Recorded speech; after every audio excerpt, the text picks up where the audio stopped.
बेटी की बात हो तो वो हर पैमाने पर सही, और अगर बहू की बात हो तो वो हमेशा गलत। क्यों भाई, बहू ने कुछ अच्छा किया तो हमने सिखाया है इसे, और अगर बेटी ने अच्छा किया तो भाई ये तो इसके संस्कारों में है। ये तो हर काम समझ बूझ के साथ करती है, बेहद गुणकारी है, हो भी क्यों न माँ बाप की लाडो जो है। तो क्या बहुएं किसी की लाडो नहीं है? क्या उनके अंदर दिल नहीं है? क्या उन्हें खुश रहने का हक नहीं है? बेटी को मालकिन का दर्जा और दूसरी ओर बहू को नौकरानी जैसा जीवन। अरे भाई ऐसा क्यों? हम सब के घरों में आमतौर पर कुछ ऐसा ही नज़ारा होता है कि कोई अगर मेहमान घर पर आ जाए तो बेटी और बाकी सदस्य तो ठाठ से बैठे और गप हाँकते हुए नजर आते हैं, और एकमात्र बहू ही एक ऐसा प्राणी है जो एक पैर पर खड़े रहकर रसोई संभालती है और मेहमान नवाजी में जुटी होती है। बहू गुड़िया के लिए कॉफी बना दो, तभी देवर जी बोलते हैं भाभी मैं तो ग्रीन टी लूंगा। सबकी अलग फरमाइश है, सबको अपनी पसंद का खाना खाना है, मगर बनाने वाला सिर्फ एक।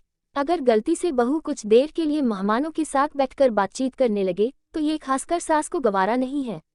बहू के बैठते ही सासू माँ प्यार से बोलती है, बहू जरा देखना दाल अभी हुई या नहीं, अगर हो गई तो रात के खाने की तैयार कर लो। किचन में घंटों बिताने वाली एकमात्र बहू ही होती है जो तारीफ की हकदार होती है, लेकिन अगर कोई गलती से खाने की तारीफ कर दे तो सासू माँ छूटते ही कहती है इतने सालों से बना रही है, क्या अब भी खाना बनाना नहीं आएगा। ऐसे में अगर कोई इतना कह दे कि बहू इस बार रिंकू का रिजल्ट बढ़िया नहीं रहा तो इसके लिए उसी वक्त बहू दोषी ठहरा दी जाती है। हाँ, ये ध्यान जो नहीं देती बच्चों की पढ़ाई पर। ये कहना तो आसान है, लेकिन आप बहू को कितना वक्त देते हैं कि वो अपने बच्चों पर ध्यान दे सके? बिल्कुल भी नहीं, मगर फिर भी हर जगह दोषी वही है। गलती सिर्फ इतनी है कि वो पराई है। जी हाँ, बिल्कुल ऐसी ही सोच आज भी हम लोगों के जहन में बैठी हुई है। एक बार सोचकर देखिए, हम ऐसा क्यों करते हैं? इसलिए करते हैं कि हमारे साथ भी ऐसा हुआ था तो हम अपनी बहू के साथ भी वैसा करेंगे। वजह जो भी हो, मगर इसमें बहू दोषी क्यों? वो घर परिवार, बच्चे, पति और मेहमान, हर तरह से वो पूरे परिवेश को पूरी शालीनता के साथ सहेज कर रखती है। लेकिन क्या कोई उसके जख्मों पर मरहम लगाता है? कोई उसे निवाला खिलाता है या कोई उसकी पीठ को गर्व से थपथपाता है? ऐसे में लोगों की गिनती केवल मुट्ठी भर है जो अपनी बहुओं को बेटी का दर्जा देने में सफल साबित हुए हैं। खैर, एक नज़र डालते हैं रोजमर्रा की उन बातों पर जिनमें जाने अनजाने में दोषी बहू ही होती है। पति टिफिन भूल गए। अगर किसी दिन पतिदेव अपना खाने का डिब्बा टेबल पर गलती से भूल जाएं, तो दिन भर बहू को न जाने कितनी बातें सुननी पड़ती है। आज राजेश न जाने लंच में क्या खाएगा। बहू फोन कर देना कि समय से खाना खा ले। अगर तुम एक बार खुद टिफिन उसके बैग में रख देती तो कोई दिक्कत ही नहीं थी। कल से ध्यान रखना, नहीं तो बेचारा दिन भर भूखा रहेगा। यहाँ पर गलती अपने बेटे की है, मगर दोषी करार बहू को दे दिया गया।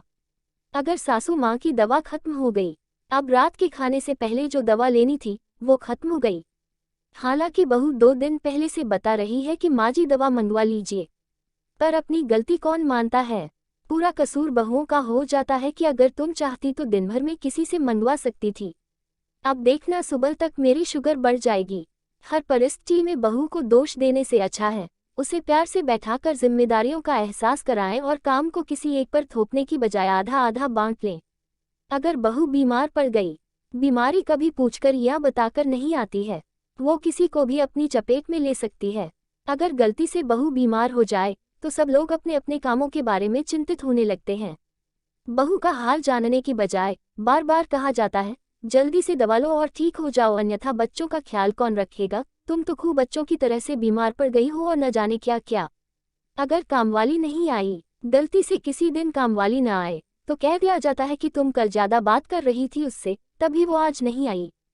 तुमने कहा होगा कि सारा काम मैं कर लेती हूँ, तभी वो 2 दिन की छुट्टी पर चली गई है, वगैरह वगैरह। अगर बहू कोई गलती कर रही है तो आप उसे उसी वक्त समझाकर उसकी गलती को ठीक कर सकते हैं। अगर बच्चे न पढ़े तो बच्चों की पढ़ाई हर काम से ज़्यादा जरूरी होती है, लेकिन गृहिणियां घर के कामों में कुछ इस कदर मसरूफ हो जाती हैं कि उन्हें अपनी सूझबूझ नहीं रहती है, क्योंकि हर काम के लिए उन्हें बार बार खोजा जाता है।